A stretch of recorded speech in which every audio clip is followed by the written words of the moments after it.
everyone, welcome back. So, if you haven't followed my socials, firstly, I now have my GGBO t-shirt. I'm doing it with my kit on. Love that tagline.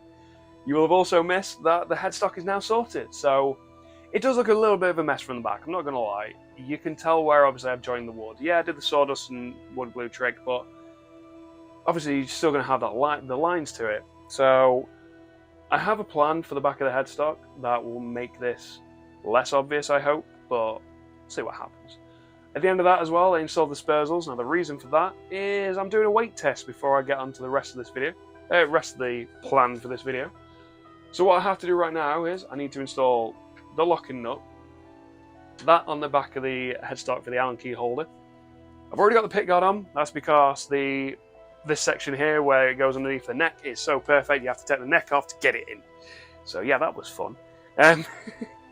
And then I'm gonna try and figure out a way to hold the Floyd down.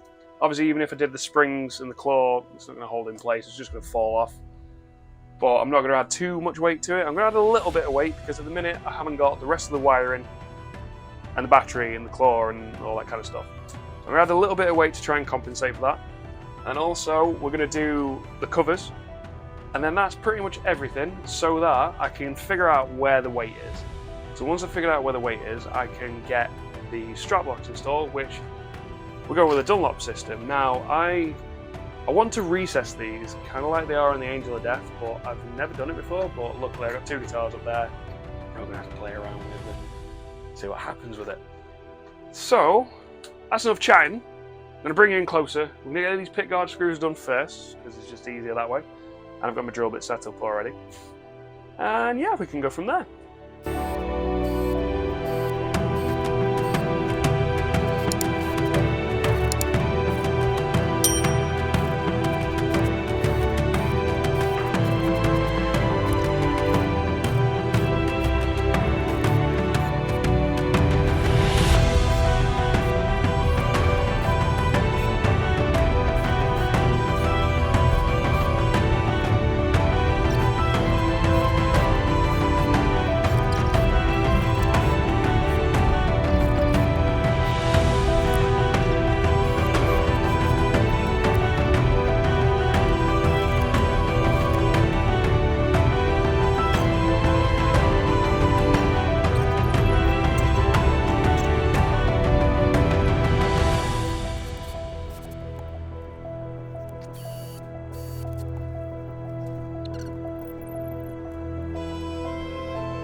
So the balance on it is actually pretty decent. Now I've put it all over to this side because, like I say, I want to practice with these. So, where the practice buddy comes in handy, I'm going to do them a little bit different. So I'm going to put them there. So I'm going to put one there, and probably one there, see how it goes. If I've got enough thickness to be able to do it.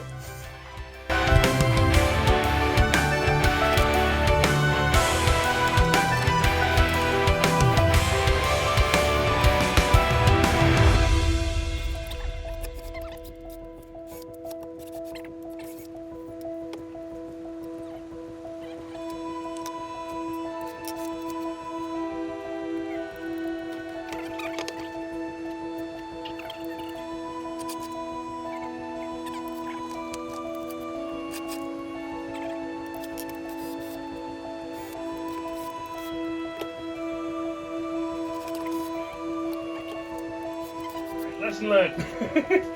It got stuck because I went too far in, so I'm just going to mark out where it needs to go on the different size bits.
Put the fluid in. Put the fluid in, Scott.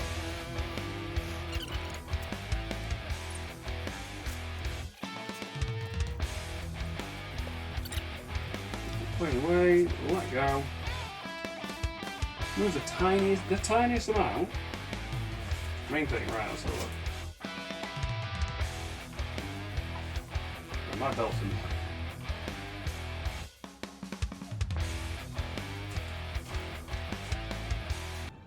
Pretty, isn't it? Perfectly balanced, as all things should be. Oh. Soak this up in my wet now.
So, the shielding paint's been added. It's not really dried. Anybody that's used shielding paint before knows it takes forever to dry. Now, these areas here, where you can see I've got splash marks and, you know, I've messed it up and stuff. Why haven't I sanded that back? Well, funnily enough, I'm working on the back of the guitar, which needs a coat of black stain.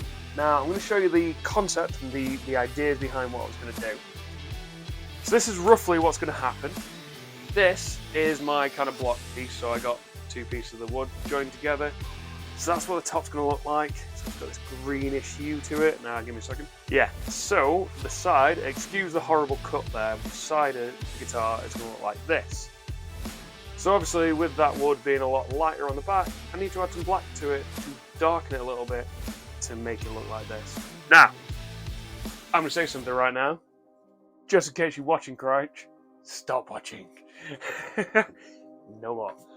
The deal was he could watch this build up until the staining because I want this last part to be a surprise, and there are certain parts I'm doing he doesn't really know about. So, you're watching, Crouch? Stop. That's enough of that. Get on to staining this guitar, and we're getting there, guys. It's almost there.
Crouch.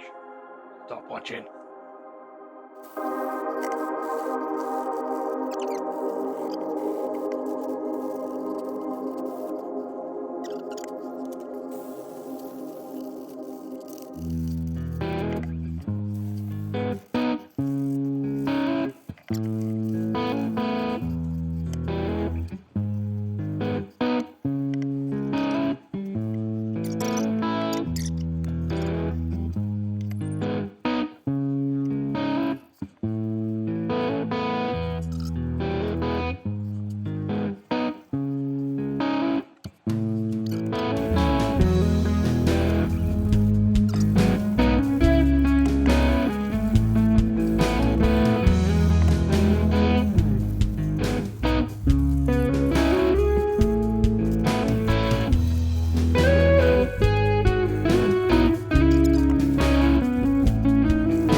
You better not still be watching, Crouch, because I'm about to add the last layer of stain.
Alright, that is the last layer of stain added.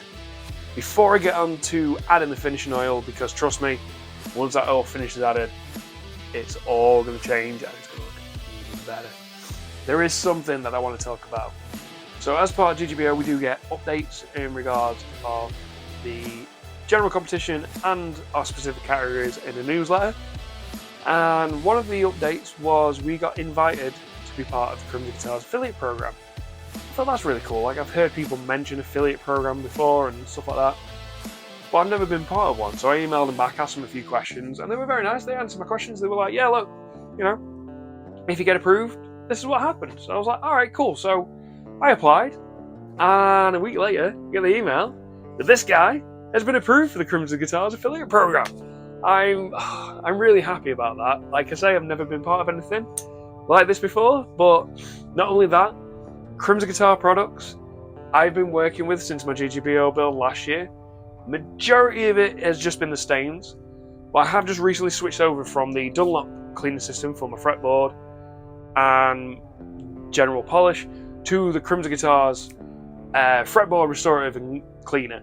I have got it coming at some point on the guitar that I did some work to test it all out, and oh, it's so good. And I'm not saying that because I'm part of the program. Look at what I've done with just these 4 crimson stains. And also, I look down their website every time, and I keep picking myself stuff out that I want to buy, and I end up with this massive list, and you go, I can't really afford all that in one go, Scott. So I'm having to break it down on stuff that I need.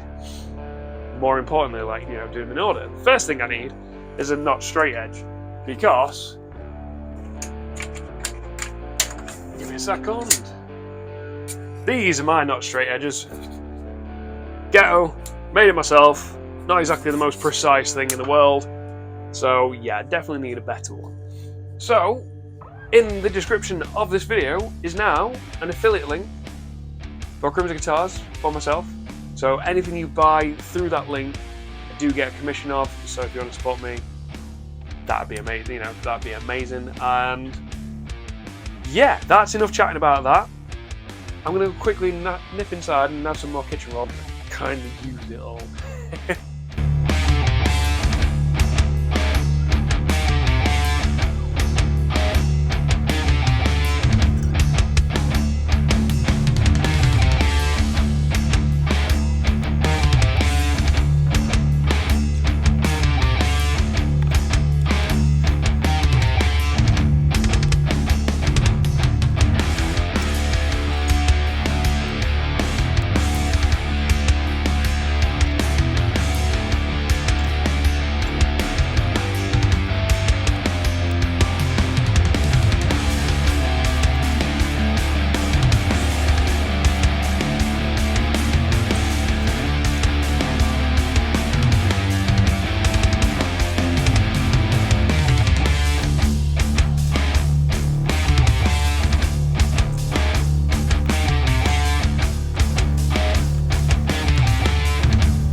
That is just one proper full coat that I've added to the guitar. So it is actually the Crimson Guitars Penetrating Finishing Oil. Now I used this on my GGBO build last year, and it just, it looks so cool. I mean, just, yeah, all the different colours to it. I mean, the difference between the sides and the top. Even though you can tell the 2 different wood species, it blends them together really nicely. And whilst it is a lot more green than what I originally conceptualized, it just looks so much better. It's hard to pick up in video, but I can tell you in person, as I'm moving it like this, I can see the different blues, I can see the different green, I can see all the elements of the finish that I've done, and the back of it just looks so nice as well. Now, the headstock didn't exactly go to plan in certain parts, so obviously this bit isn't exactly perfect, and originally I did have a piece where I was looking through this, but I thought any mistake like this, he's going to look back and laugh at it, because I am already, but you look at how it's gone there, so it's slightly lower there and slightly higher there, which is an inversion of this, so you know, it's kind of adds into the style, which is why I decided not to fix it. I did add a coat of finish to the back of the neck, partly because obviously I got a bit of stain on it here, but I figured whilst I was there I'm going to sand it all back, brought it up to 320, and it's actually made the neck really nice and smooth. Like, it was a little bit rough before with the original finish that was on there. And yeah, I like how this looks, so even though you can tell where the joins and everything are, it still looks really nice and works very well. That front just looks amazing. Anyway, I'm going to stop admiring my work. I'm going to cut the video off here, because you guys have seen me do a lot of stuff already, and to do the finish justice, I need to do it properly this year. So last year was my first year working with penetrating finishing oil, and I didn't really let it dry or cure properly between coats, so I couldn't bring it up to a high finish. So obviously you have to leave it between 2 to 4 hours, which is what I've done now. This is fully cured, so I can carry on with the finishing. But there are a few design elements and a couple of other bits that need to get sorted first, so that'll be coming in the next episode, along with the rest of the finishing for this. As always, in the description is the link to my profile on the Great Guitar Build-Off website. That's how you can help me raise money for Crimson Guitars School of Luther's Scholarship and Justice Fund. Also in there are all my socials. Now, there's something I want to point out. At the beginning of the video, I mentioned about my GGBO t-shirt. Originally, I was going to be posting the unboxing of my new stains that I got for my spot prize, but work and everything got in the way, and I didn't get a chance to post those. So you've seen doing all the work to the headstock first. You will be seeing the unboxing and all that stuff coming after this video's gone live. So they're a bit out of order, but they all will be there very soon, I can promise you that. So yeah, for now, see you all in the next episode. But for me, I'm going to carry on getting this bad boy finished.